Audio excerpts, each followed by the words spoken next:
Electricast. There are people out there all across the country pushing boundaries to grow the game of golf. Like champion speed golfer Lauren Cupp, who plays faster than anyone else. And Will Lowry, whose work in the golf community inspires more kids to get into the game. As a champion partner of the Masters, Bank of America supports everyone determined to find out what's possible. In golf and in life. What would you like the power to do? Bank of America. Bank of America N.A. member FDIC, copyright 2025, Bank of America Corporation, all rights reserved. The kids are still at practice, and I have no idea what's for dinner. You can get a rotisserie chicken and 2 sides for just $15 in as fast as an hour with Walmart Express Delivery. Who said that? Who's in my house? Don't play with me, because I'm not the one. It's just your friendly Walmart announcer. This is a commercial. Oh, okay. You were saying dinner for a family was just $15? Yep, it'll be at your door by the time you get the kids home from practice. Order now. Welcome to your Walmart. Subject to availability, restrictions and fees apply. Now that was a helpful commercial.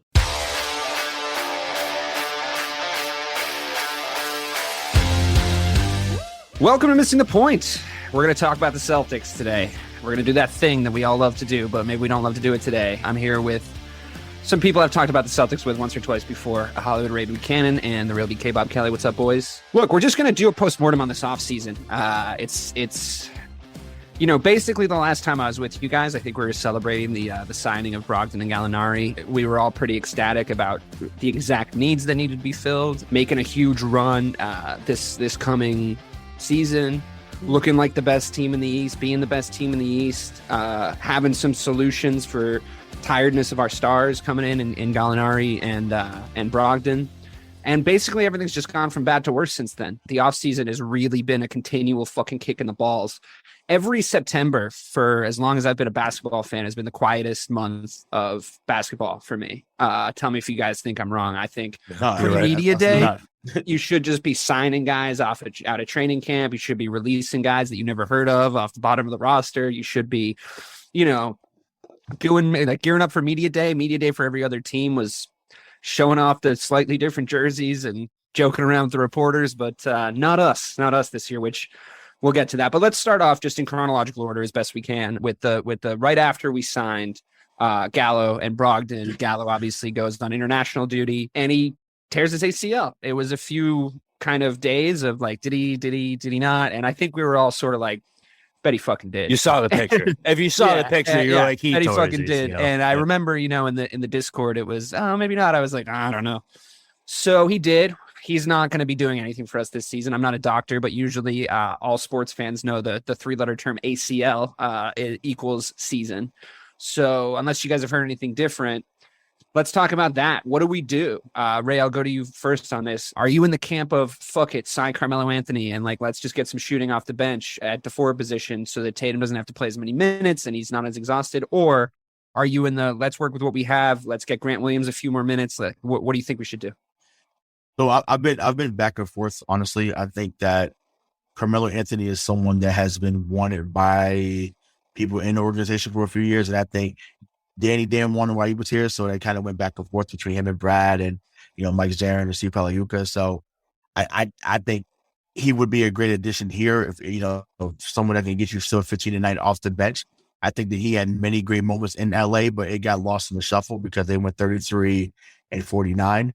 But in the same breath, yeah, we saw Grant improve dramatically last year. We saw other guys on our team take significant leaps. So maybe if it was Grant last year, maybe this year it becomes Sam Hauser, right? So we know Sam Hauser basically does not shoot layups or he doesn't shoot twos at all. All he shoots is threes. So I think that they're expecting him to be, to fill that role. Now that he signed an official deal, he's no longer on a 2-way contract. So yeah, I'd like to say I went back and forth, but I think that if they could get Melo, great, but I wouldn't be upset if they just say, you know what, Hauser, we're putting it on you.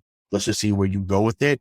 And who knows, maybe he becomes the next sharpshooter that we need. Yeah, I mean, it's improving, not so much a proven commodity, but you know what you're going to get with Carmelo Anthony. I've always liked him personally. I've always liked his game. I think, the way he can shoot in the mid-range for his size, I think was always impressive to me. And that draft class is nostalgic for a lot of different reasons. But I think Yeah, I mean, you're kind of asking yourself, are you going to get Carmelo Anthony now? And is he going to benefit you come playoff time? Maybe it's going to benefit you on minutes, like taking a little bit off the other guys, but might as well do that. I think I agree with you with somebody that could potentially actually feature if they become a really good spot up jump shooter from us, which is a thing we don't really talk about very often, but a thing we don't really have.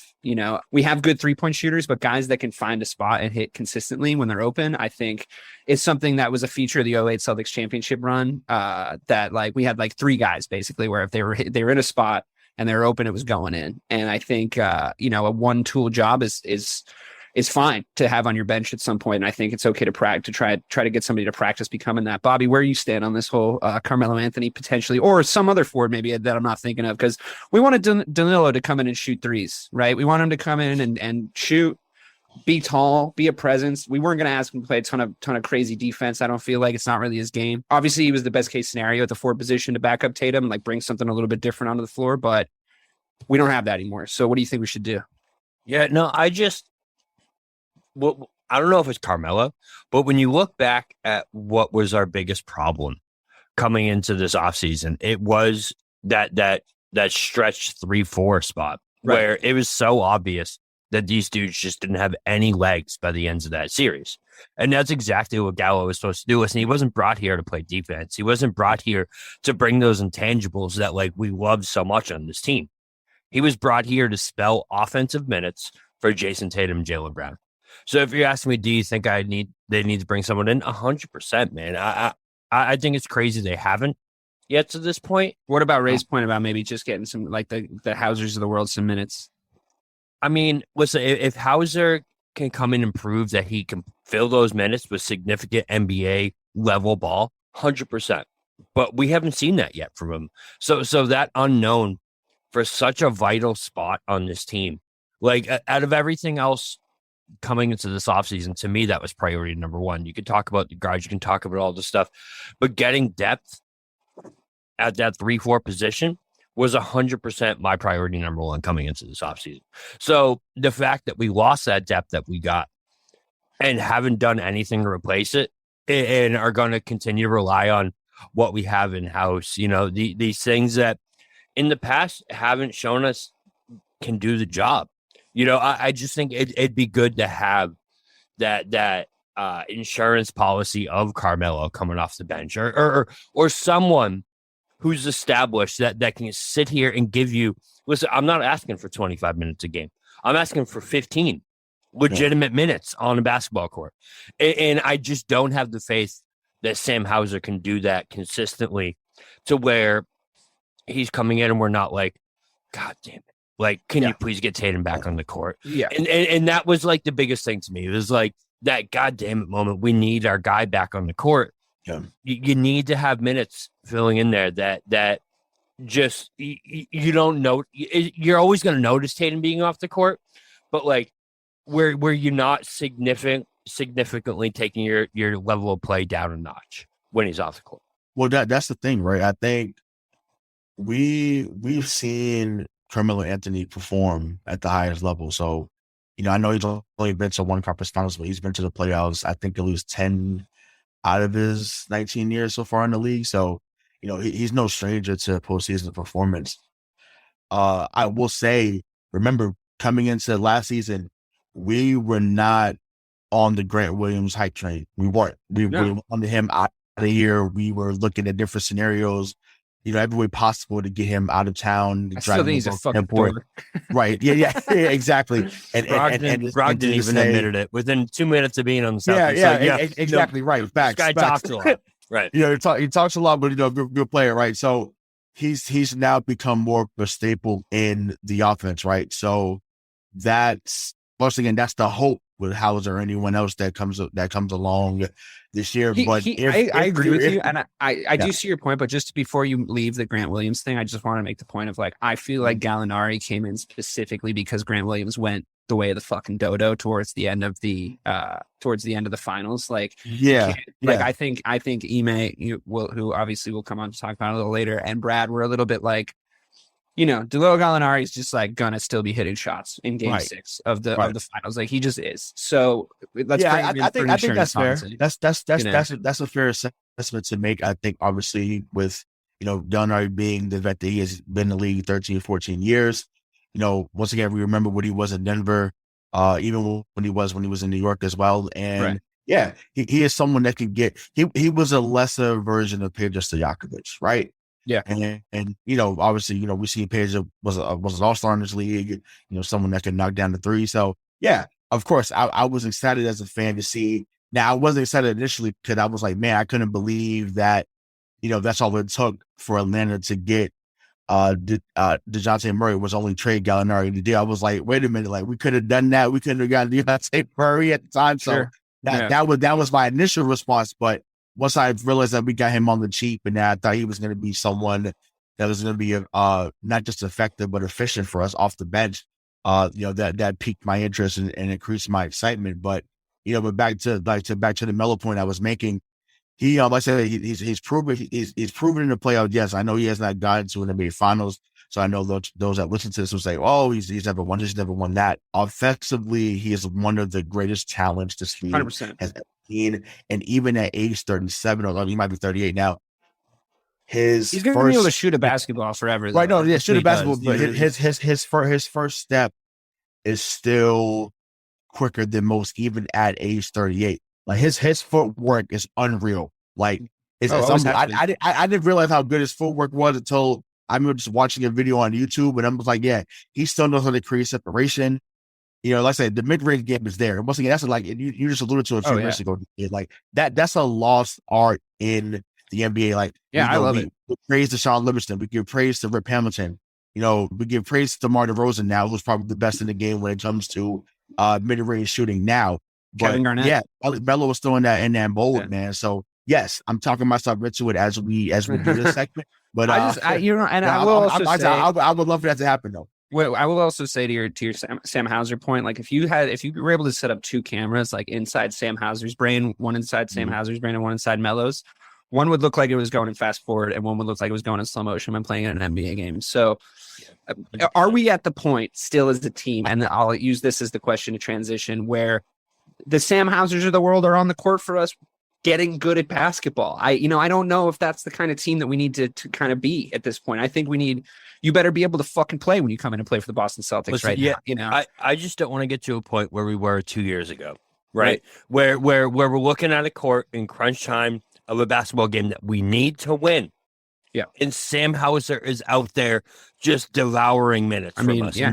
You know what I mean? Like, I just thought we were past the point where we're seeing Tremont Waters and dudes like this on the court in crunch time of an NBA game, which is where I feel like you're like, who's number 74? Bro, right? Exactly. Right. It's just, I just don't need to see that. We're again. only down 4. What's happening?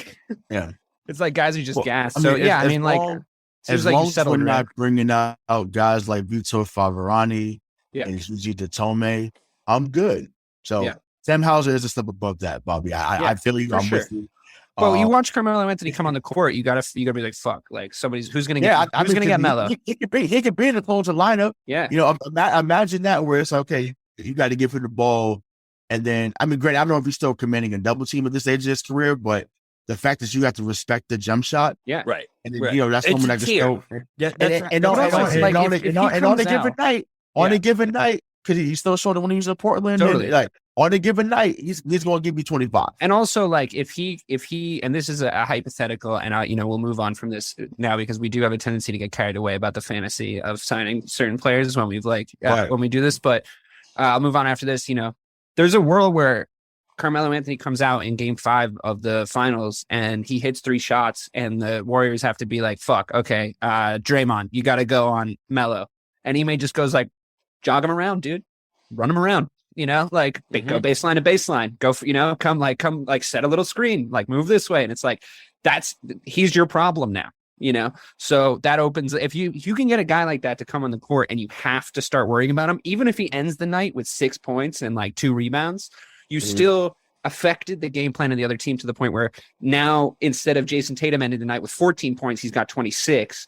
Instead of Jaylen Brown ending the night with, 9 points, he's got 18, and you've won the game, right? So this is a guy you have to think about if he's on the court. Like, everybody knows who he is. So Moving on, another theme, obviously, of this offseason has been the look of a potential team with Kevin Durant in it. Obviously, we're not going to fucking talk about those trade rumors specifically, but I do just want to touch on them in the theme of what a shitty offseason this has been. And I want to ask you guys the question, do you think it's going to have a detrimental impact on Jaylen Brown, knowing that it's confirmed that he was in a package to get KD? Do you think he gets it? Do you think he's pissed? Do you think that the lack of organizational loyalty is going to affect him in the future? And do you think now, with kind of a never rains but it pours situation going on down there, that's just another thing that's happened to him this offseason? I'll go with you. I'll go with you, Bobby. I just think it's another thing that's happened. Listen, I feel like it's kind of a step up for where Jaylen Brown has been viewed in the past, that he was being considered in trade conversations for goddamn Kevin Durant. Like, listen, I know it's a loyalty thing, and I know it doesn't look great, that, like, especially with everything that happened with Ime, like, we'll get there, how they didn't know about it, until they heard about it on Twitter. I get all that. But at the same time, you have to recognize at least that Jaylen Brown has tiered up. You know what I mean? 100% he's tiered up from where he was previously. And if you're looking at it in an optimistic point of view, which is what I like to do with the Celtics, is 100% he's recognizing now that he is a superstar in the NBA. Granted, I don't know what that means for him 2-3 years down the road when he comes up to contract time. Like, listen, you guys weren't faithful to me. You didn't do this. You didn't do that. I get it. But confidence-wise and judging by what we've seen in the offseason, I think kind of made him tear up even more, if I'm being honest. Like, I see Jaylen as a... Listen, you're not going to... The Nets aren't going to consider a trade for someone who's not first or second team NBA for Kevin Durant. And that's what they were being offered with Jaylen. And I think that he now believes that. I think it's going to be tough down the road. I think once it comes down to contract talks, I don't think that this is going to go by the wayside, and I don't think it's going to be something that we don't remember. Like, oh, maybe we should. But for right now, for this season, I honestly, I have a different outlook on it, to where I think it's going to give him a different mindset. Like, listen, I'm on this level now. Like, here I am, and it's going to be even more of an upset from here. Yeah, I mean, it's pretty widely recognized that if you drop Jaylen Brown onto, like, probably 16 teams, 17 teams in the NBA, that he'd be the best guy on one of those teams. So that's like more than half of the teams he'd be the number one dude on. I mean, I don't want to parse that out, but like I that's just a guess. Could be more. I think that, his level as our number two guy is like a large part of the reason why we made the NBA Finals. Is a large part of the reason why we're really optimistic about this coming season. And I really hope it hasn't fucked his brain up, everything that's happened. But he's a smart guy. He's a professional guy. I love him and Brogdon together now. I think, like, the whole thing, Malcolm Brogdon's dad was like a fucking rocket scientist, and he got his master's degree in college while playing basketball. I also have always found Jaylen Brown to be incredibly intelligent. So I think, like, we might have like a fucking team of scientists here coming in. So I think it's a good fit. Everything's looking good, but all the outside noise, I don't really want to fuck his brain up. What do you think? Where do you think his head is at, Ray? So actually, to that point about Brogdon, so him and Brogdon are pretty tight, and they became friends in the bubble. So it makes a lot of sense. They're both fucking smart. Right, exactly. So I was excited when that happened, because obviously I knew that was going to be someone that was going to be in Jaylen's corner, someone that could be, an advocate for him, someone that could be totally. He needs that. A person he deserves that. He deserves that on the team at this point. So, but far as the outside noise, and once again, we've said it on the show, other media pundits have said it, radio, podcasts, wherever people have their speaking platforms. At the end of the day, yes, it is a business, but at the same time, we are dealing with human beings, right? So yes, he's human, but I think he's got to a point where he is going to block out the noise. But if he didn't, I hope that he's upset. I hope that he's mad and says, you know what, I'm going to show you why I deserve to still be here. I'm going to show you why I'm actually considered a top 15 to 20 player in this league. And, for what I've seen in those videos recently, from the first couple of days of training camp, him and Tatum look stronger than ever, and I know we'll touch on that, later on, but I just think he's in a good place mentally. I think that he, like anyone would be hurt in that moment, because obviously you spend 5-6 years in an organization. That's all because he was 19 when he got here. So I think that he has his moments, but I think that he's gonna take his aggression out through his play, and if that's the case, we should be super excited because when he's locked in, he's as good as anyone in this league. I just want the handles to be improved, and I want the shot making to be improved. So that he consistently works on his game. And I hope he put up 10,000 free throws in the offseason, to be honest with you. Yeah, the free throws too. That's the I hope he shot 100,000 of them in the offseason. Right. No, totally. Listen, a thing a lot of people are very, very quick to forget because the narrative and the truth of the matter really is that Jaylen Brown is our number one guy. But I will also say that if we had have won the NBA Finals, and I know that we didn't, but had we won the NBA Finals, I would have been pretty upset if Jaylen Brown wasn't Finals MVP because he was. Like, he just straight up was. I think if you asked him and there was a bunch of reporters in his face, if he thought he was better than Jayson Tatum, he might media train and like sidestep that question. But I think if you really get the truth out of him, I think he thinks he is.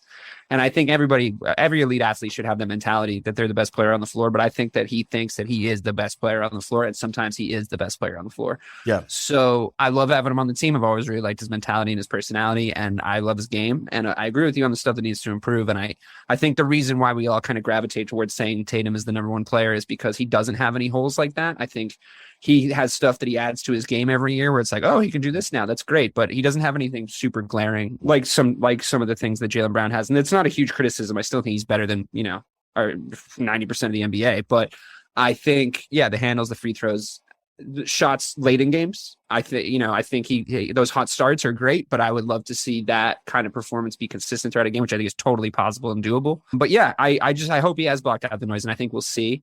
I hope nobody overreacts in the first 10, 20 games of the season, and we'll get on to the kind of the overall theme of what the season is going to be coming up. But let's talk about Rob Williams for a second.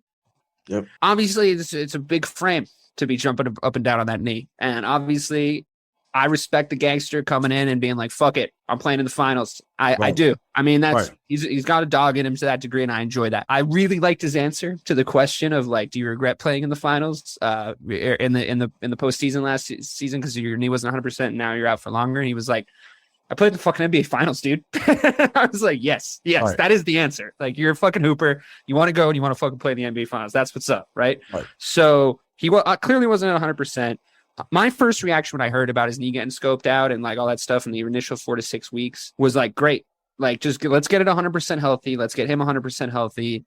Let's get his body used to me, it reminds me a little bit of early Joel Embiid. It's like, it's a big fucking body to get used to that many NBA minutes, and he wasn't getting that many. And then when he did, he sort of started to get banged up. But I think if he gets in really good shape, he can be super healthy. But 8 to 12 weeks is pretty fucking devastating. So I guess same question, Al Horford's going to have to bear the brunt of those minutes. Do we want to go look at Dwight or Blake or someone like that's floating around in the free agency and see what they, see if they want to come in and spell Al Horford a little bit so he doesn't get that many minutes into his billion-year-old bones? Or would we just wait out 12 weeks? Because he's not going to play at this point until Christmas.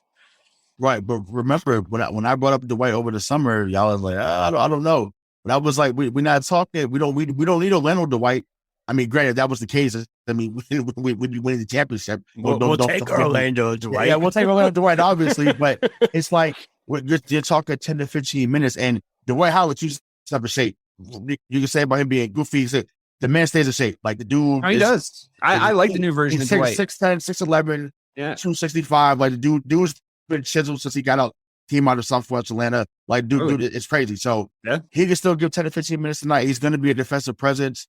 He's always been rebounding, side defender. So, which is what the Celtics play. That is their thing. So he would fit right in.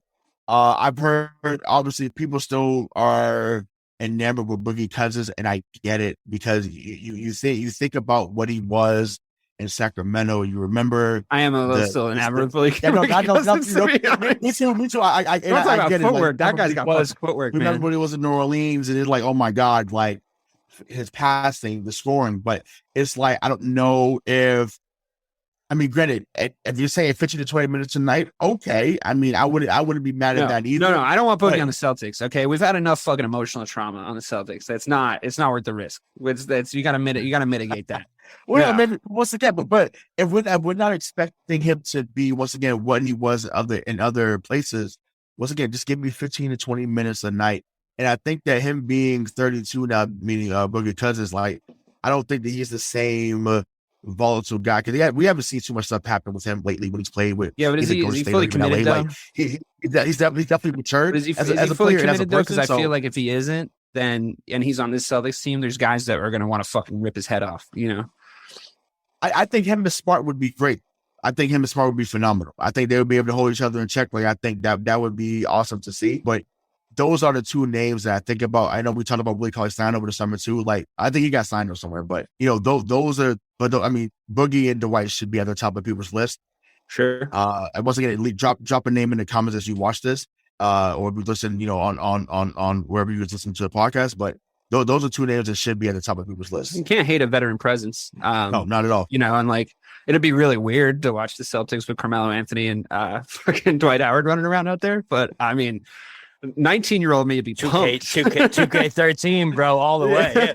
Yeah, right. So, yeah. Exactly. Exactly. I just look at it as like, okay, so what's our contingency plan here? I'm gonna sound like a broken record, like I like to do, but like, are we really gonna sit here and think that our secondary unit come January and February is gonna be goddamn Luke Kornet and Sam Hauser? Like, is that really? Hey, they love Luke though. I know, and listen, I love Luke. All right, it's Kornet time. I get it, killer Kornet. It's on, bro. But Bobby loves anybody that has a catchphrase or something along those lines. If it sticks in my head, I'm in it. But like, bro, I can't sit here and say that I'm excited for these two guys to be playing significant minutes on a team that coming into a month and a half ago, I had championship or bust expectations for. You know what I mean? Like that was the level we were at. And now we're sitting here like, well, can we survive Sam Hauser and Luke Kornet play? Stop. I 100% think we have, like, it doesn't need to be Dwight Howard. It doesn't need to be Boogie Cousins. Just give me someone that has legitimate minutes as an NBA 4 and 5 in this league. I don't care who it is. It can be your guy, Bruno Fernando. Bring him back. That's fine. But like, yeah. I don't want guys that haven't been proven to be able to fill these minutes, right, and them not be able to, and us sitting here 2-3 months into the season like, what the hell happened to our depth? What are we gonna do once we get past our first unit? Because listen, we've been on this path before. We've done all this, guys. We've done every exercise we're doing. We've fucking done this, and we know how this ends. Yeah, it'll be a lot. I'm sorry to be like that guy, but like. We've done all this shit before, and we know how this team ends up in February. Where we're like, what the hell? Tatum has 42 minutes a game. Jaylen Brown is struggling. His wrist hurts. His knee hurt. You know what I mean? Like we've been down this road, and I just don't see. I don't see an internal solution. I'm sorry. We've tried that internal solution before. It never works out. So I'm ready for someone to come in. Can I pose a question to both of y'all there? So. Obviously, we're on the theme of having a backup big men. Like, listen, we all know that's a need. Like, to say otherwise, like you're on something. DK's been trying to tell Brad for like fucking 6 years. Yeah, no, I say so. What about how do y'all feel about bringing back someone like Aaron Baines? Yes, I'm with it. I said that a few 100%. Shows ago. I said I was talking about him in context with Tice. I'm like, if any of those guys are going to come back from that fun little run, I would take Baines over Tice every time. I never gave a shit that there was 7,000 highlights of him getting dunked on. To me, that was, he's there. He's going straight up in the air. And like, yeah, he might not be physically getting up to the heights of like a fucking, DeMar DeRozan's jumping over his fucking head. I don't give a shit. Like he's there. He slid to the right place. He's playing smart minutes. He's getting boards, which, as you know, is my favorite stat. I think there's that's, you got to go get the fucking basketball. He's right there. He's tall as shit. I think he had a great mentality. I think, a guy like Aaron Baines. Yeah, I think Tatum and Brown love him too. I think they always talk about him. So exactly, and he's he's a role player. He's a true role player in the NBA. Like he's a guy like that. You get to come in. You have a Dwight Howard. You have a Carmelo Anthony. There's always a version of them inside their heads that used to be Dwight Howard circa 2010 and Carmelo Anthony circa 2012, where you're just like, okay, yeah. We get it. You used to be absolutely fucking sick. Like I understand, but like, please don't try that again. Like those moments. I think Aaron Baines is just out there like, I'm warmed up. I had a nutritious meal today. Or he's like, oh, good day. I'm warmed up. I had a nutritious meal today. Whatever the fucking Australian accent sounds like coming out of that guy's mouth. And he's like, I'm here to just make good slides. No one's going to back cut me. I'm going up for boards. I'm vocal, he switches super well. We play that kind of defense. He's always switched really well for a guy his size. Let's do it. Let's do it. Let's go. Put him on the blower right now. Get him on the blower. Yeah, I think that. Well, I know he's. I think he's signed to an Australian to Australian team. But I don't know. This season's not going to be the whole season. So I do think by the time the All-Star break comes about, I do think that he should be added for insurance. If he wants to come back to the NBA, obviously, And I also think that the guy that they're really high on because he did well during the summer league is Fernando Cavaghelli.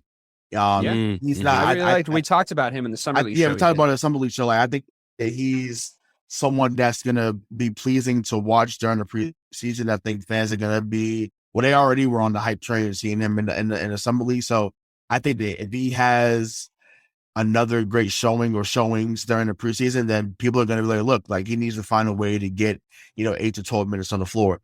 And I think that's not going to hurt one because he's high energy. He's someone that can shoot the three.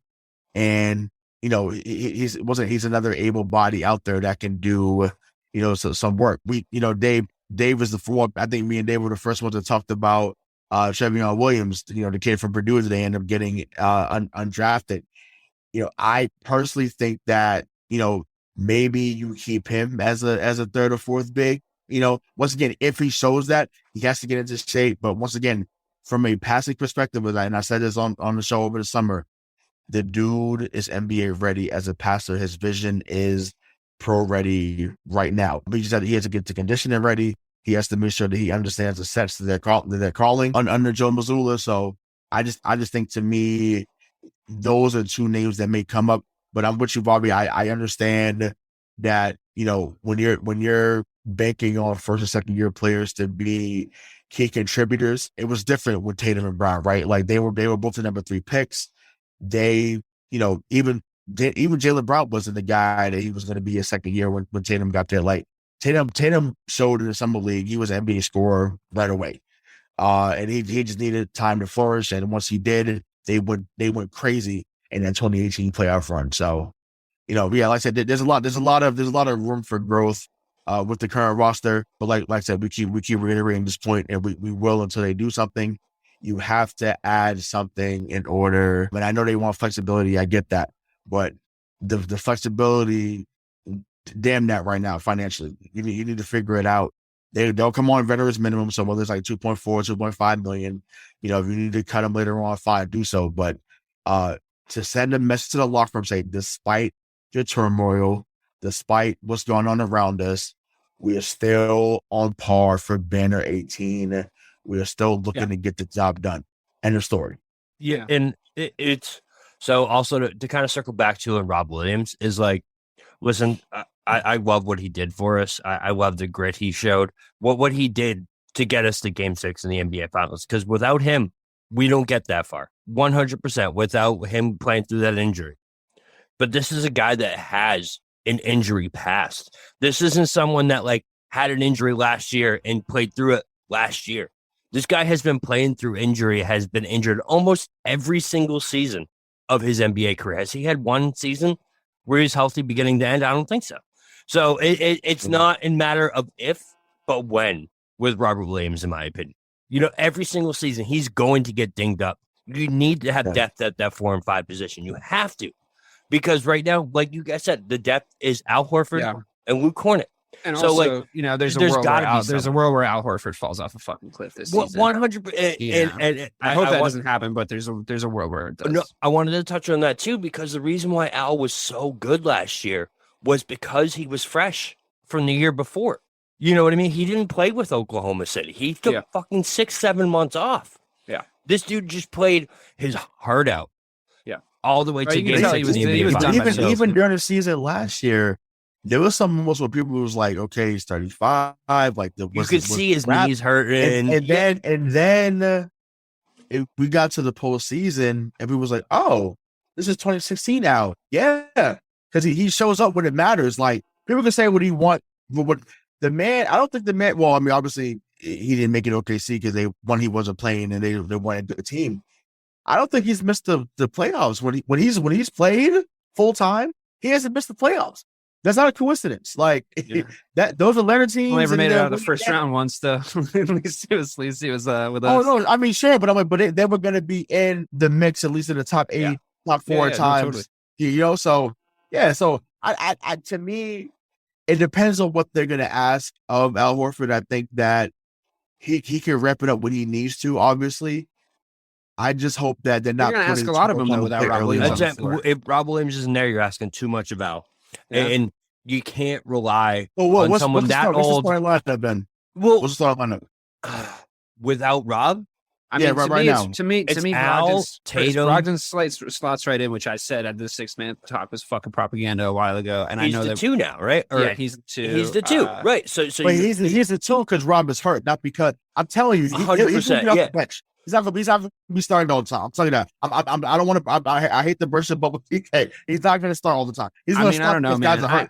I feel like you're underrating him a little bit, and I think if he gets a little streak going, where he's playing at the level that like I think he's capable of, I think he's going to be an undeniable starting minutes guy and closeout guy. To be honest with you, no, he'll. But I think the reason why that he's in the position he's in and he's rated the way he's rated is because of injury. And if he can be healthy and get a streak going, I think you're going to be pleasantly surprised at like the kind of contributions he makes, and it's going to be he's just going to become. I'm not.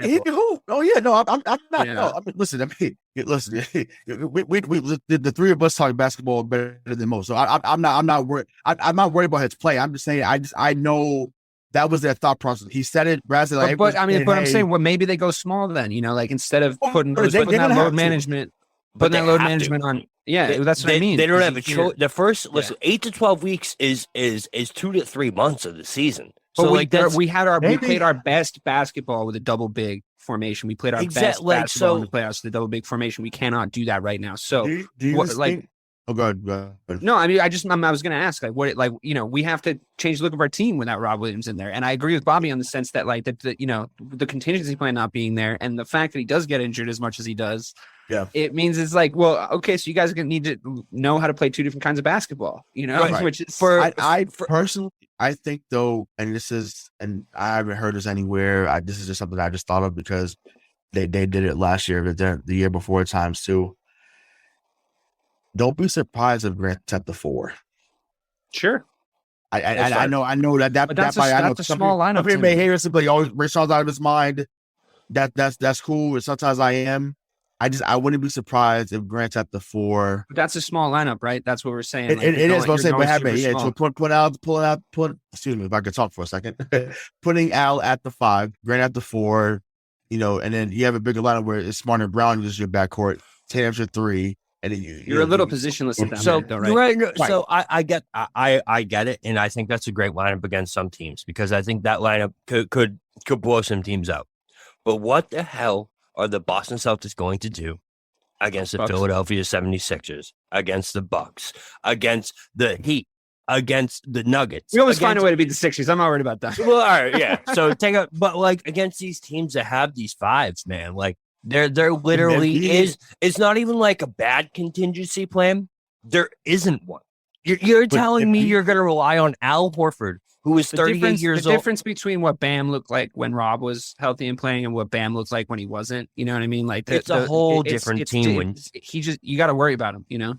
He didn't even work out like that though, to be honest. But that's true. But when we don't have when that small lineup doesn't have a rim protector there, it's a whole different ball game, man. It really like when we're relying on a 38-year-old Al Horford and a 6'7" Grant, I don't know, that's short, 6'9" Grant Williams to be our rim protector. Like it gets well, he's not that. That's not his game. That's not what he's going to be doing. Right, but it gets so. Remember those 4 or 5 minute stretches where we're literally all pulling our hair out, going, "Get a goddamn rebound, deuce." That's where we're going to be. That's where Tatum and Brown and even Smart to a lesser degree has Smart. I was going to say. Like you got all 5 have to crash the board, right? It's something where you're looking at 1 or 2 guys to get the rebounds. Like it has to be a group effort, right? I agree. I honestly agree. I don't even. I know you want to leak out and get into transition. I get that, But in order to compromise what's going on right now and make do with what you have to have all 5 crash the board. I think that leads back to my original point, though, is like we played our best basketball when we were moving really fast, too. Yeah. You know? Yes. And that's when you crash the boards. I mean, we're not telling anyone sitting around listening to an NBA podcast anything they don't already know. But when you crash the boards, your transition play dies. You know, I don't mind it. I mean, the 08 Celtics are a great example of it. Rajon Rondo used to get fucking 8 rebounds a game or whatever because he would just like put himself in positions, and it didn't matter because they played half court. You know, they played a slower half court game, which I loved watching. I really enjoyed it, but that's not the Celtics. Like Marcus Smart, like I agree with you. Like if you have everybody crash the boards, like you're going to get more rebounds, and it is a smart way to like play your game. But like our offense does become a little turgid when we get slowed down. Turgid is the nicest word you could possibly put out there when we become a little bit of an eat the clock team, as we've discussed in the past. Like it doesn't look great. Now, if they can learn how to do that, you know, and if they can have the mentality that like they're not going to fucking space jam every single offensive possession. And honestly, they need to. I don't even really hate it as an idea because they need to learn how to fucking play efficient half-court, full shot clock basketball better than they already do. Right. And I think that having a small lineup is really good for that in certain situations. But to Bobby's point, God, this is going to be a messy fucking season. Yeah. All right. We only have a few minutes left. I'm just thinking about what this fucking team is going to look like. And I honestly have no fucking idea. Bro, yeah. I just want to fast forward to January and February and just see how stressed out we all are, because that's where we're going to be. We're going to get 3 months of the season. Then again, like what happens, right? What happens if they catch fire?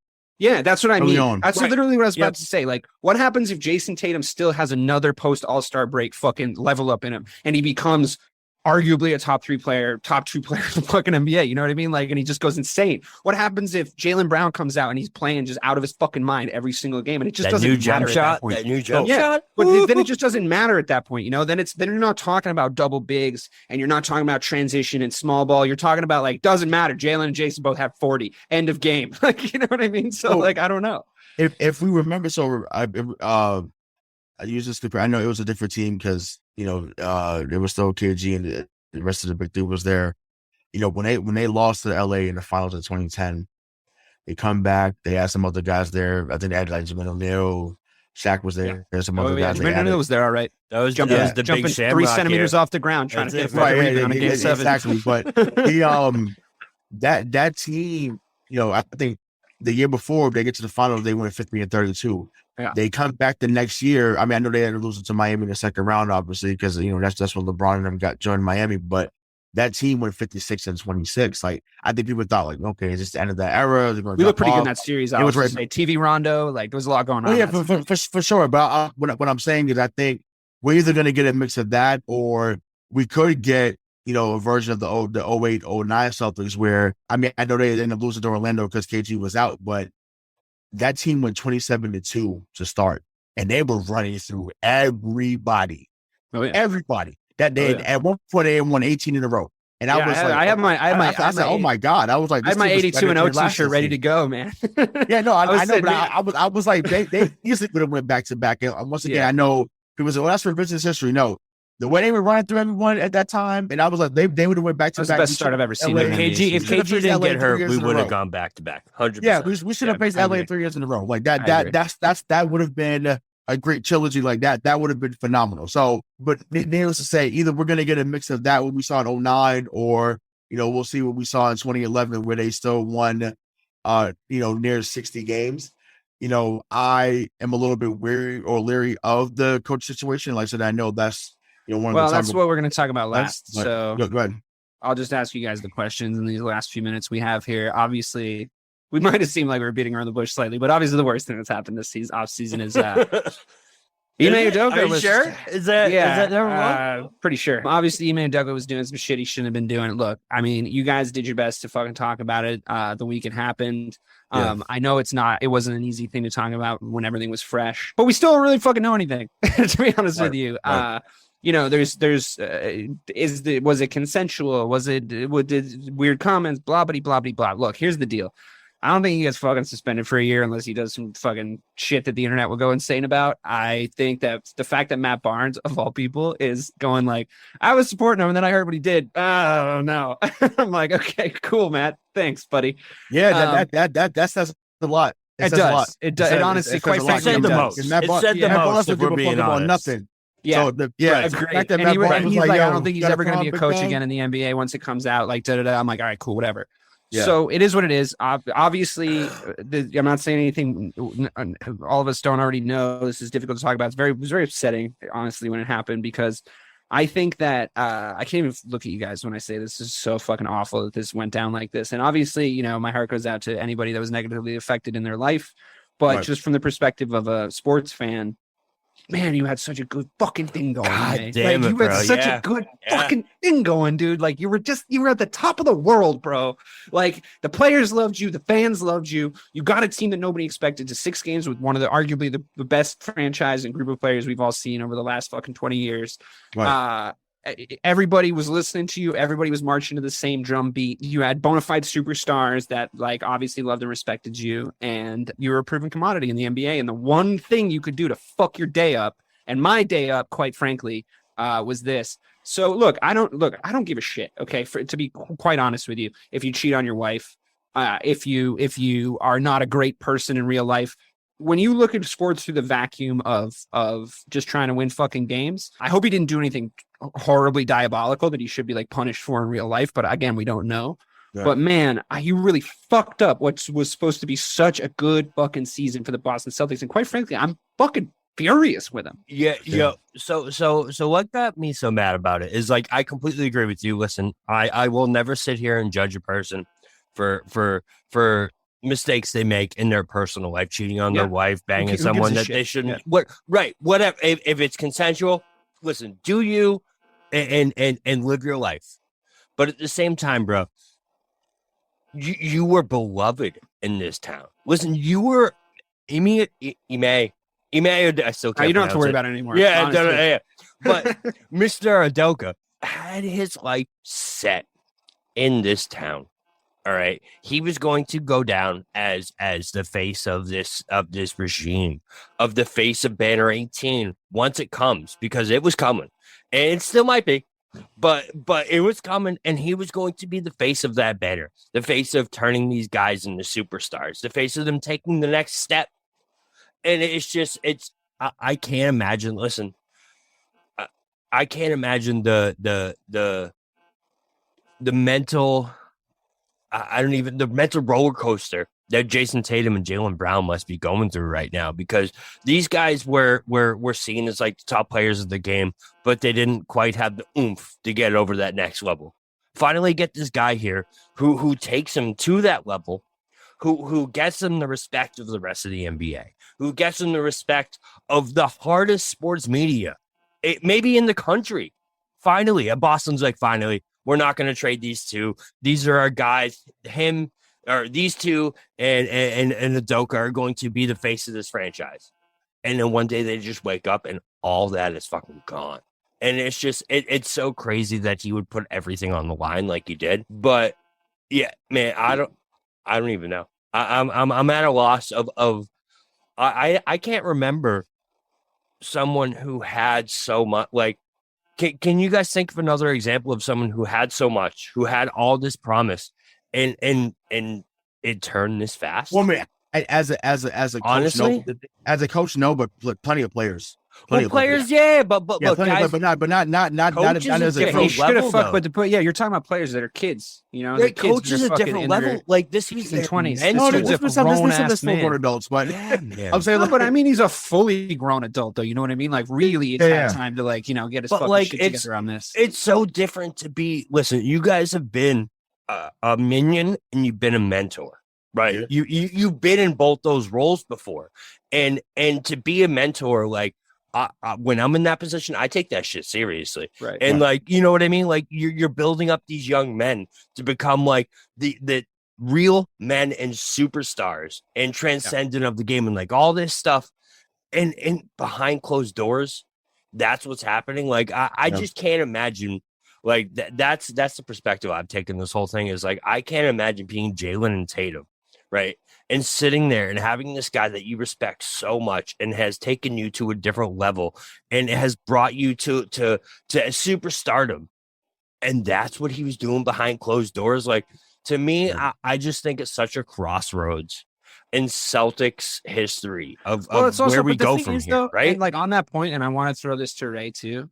Like, you work for the fucking Boston Celtics, bro. Like, you don't work for fucking OnStar. You don't work for fucking AT&T.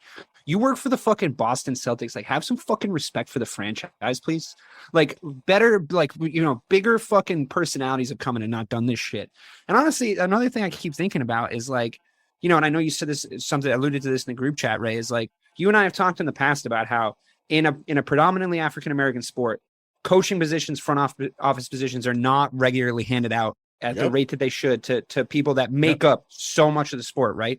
And this is a dude who is not only a black coach, he was a black player, he becomes a black coach, and he's risen to this level at a storied franchise with a checkered fucking past and race relations, I might fucking add, right? And he's driving the ship. He's the guy. Now, we've talked about in the past how unfair it is that, like, you know, if you're a person of color, if you're a woman or whatever, you have to work 50% harder than everybody else, 75% harder than everybody else. When the problem is, if I do something like this, you don't go like, that's what happens when you give white people a job. But there's a whole fucking section of people going, well, see, right now. It might be not saying it with their chest, but he hasn't just let down the team. He hasn't just let down the players. He hasn't just let down the fans. He's let down a bunch of people that honestly are trying to get the same opportunities that he was given. And he's fucked that up a little bit, you know. That's what people aren't touching on as much either, because people say, "Oh, it's infidelity. That shit happens all the time." Yes, well, that's not the on the surface. Yes, that is what happened. That's what we know. Fine, and it wasn't even fully infidelity. It was just cheating because they're not legally married. Fine. You cannot look like Ime or myself and do the same things that some others other races can do. It's just that simple. You know, as a black man, I've been told my entire life in my 13 years of existence, Rashawn, you have to be twice as good to get as half of the opportunities. Yeah. It's just that simple. And once again, it's not fair. It's not right. That's just how it goes. And like I said, once again, we're working towards being better, but it's just like, you know, once again, you know, there's always going to be things that kind of hold us back. And, you know, this could be something that does that depending on how much we end up, you know, finding out. But it's interesting. And I'm glad that we're ending on this and dissect this a little bit more. Because I know it's been a story really for the last, you know, 8 or 9 days.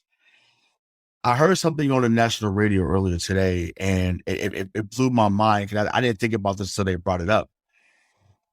No one has spoke positively on his behalf. Yeah, like no one. At least not since the Barnes video. At least not. But even when that happened, no one was like, "Man, that's such a great guy. He's the best dude ever." And I'm only spewing back when I heard the national, and I'm like, "Damn, like, you know what? That's true." And even the guy he came underneath, Pop, always going go out there and talk about going. If someone's getting fucked over, Greg Popovich, you watch the show, is going to be at the front line saying, "Hey, this is wrong. Fuck y'all. This Ime's my guy." That has not happened. Yeah, it's not even close to that either. Not even. Honestly, it's such a good point.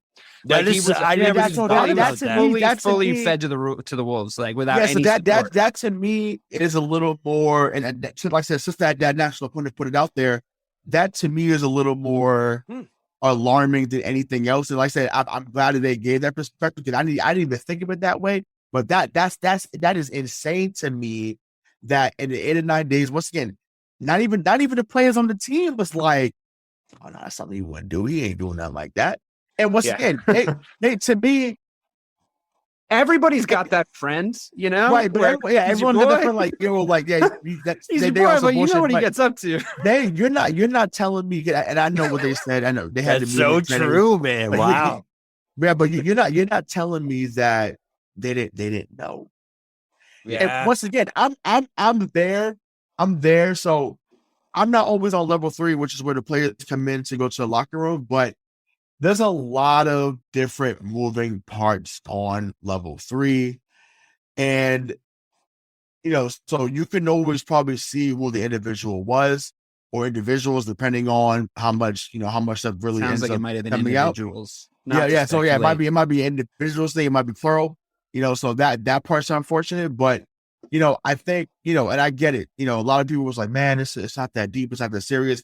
Everyone wants to focus on what happened with Brett Favre. Well, I got the same energy for both. I think both situations are crazy. Sure. Why not both? Yeah. Why not both? I'm really we have a really bad case of but we have a really bad case in America about the what about this or what about that. Oh yeah. Both of us fucked up. Just saying that is. I'm gonna select on both, and that's why I brought it up now. Yes, Brett Favre is fucked up. We know this. So Brett Favre should get the same type of energy that Ime or anybody else is getting when they commit a wrongdoing.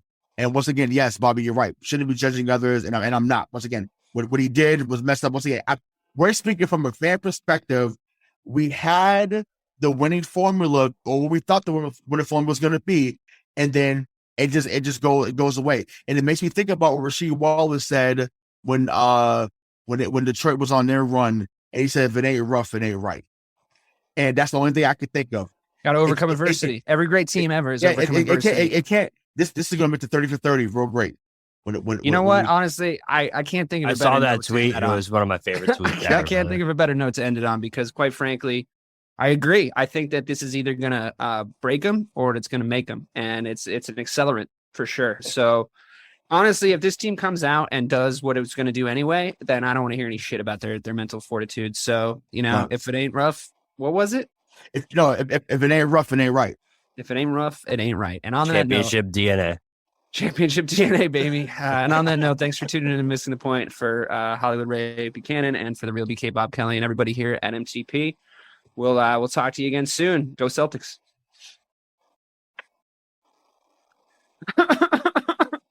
It's so sad, bro. All right, I gotta take my dog out the bathroom. That was a good show. I always like talking basketball with you guys. You got to stop recording though. Oh yeah, my bad. Hi, I'm Sherilyn Fenn from Twin Peaks. What did you do on your last Saturday night? Did you hear something? Toilet paper. There's nada. The reserves have gone dry. People are hoarding it. I should have done that. They're all out of hand sanitizer at my Target. Mark, when did you last watch the news? We are getting reports of forced quarantines in China, Japan, and now Italy. You're cutting onions in half and putting them around your apartment. Yes, exactly. It kills the COVID. Excuse me? Let's go, get in. Vamos, rápido. Have you ever driven one of these? Never. I'll drive, ladies. I've got the keys. Excuse me, I'm lost. I'm looking for my wife. I got turned around. Join me, Eric Roberts, Jennifer Elise Cox, and Ed Asner for The Last Saturday Night, an Electrocast podcast. You'll love it.